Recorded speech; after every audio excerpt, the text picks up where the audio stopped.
No en la forma, sinó en el contingut. Esquerra Republicana aspira a postular-se com la tercera opció política a Terrassa. Aquest divendres ha presentat el manifest Acord per Terrassa i ha posat en marxa un web amb el mateix nom. Amb aquest document pretén aglutinar el que defineixen com a Esquerra Nacional Sobiranista. La formació independentista vol girar full i dona per acabada l'etapa de govern amb el PSC Iniciativa a l'Ajuntament de Terrassa.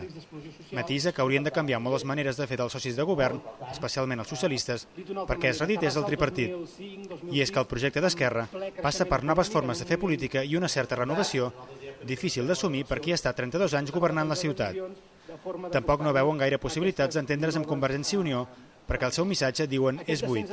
Esquerra convida els nacionalistes a aclarir si contemplen pactar amb els populars. Que els tripartits, tal com els hem entès fins ara, passen a millor història. I això el que vol dir és que pactarem, ja veurem.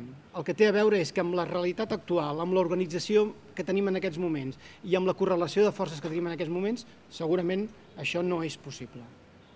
Però igual que no és possible això, tampoc estem disposats a construir alternatives buides de contingut.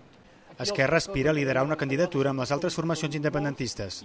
Amb qui sembla que hi ha més facilitat d'arribar a acords és amb reagrupament, mentre que de Solidaritat encara no tenen resposta de l'última reunió.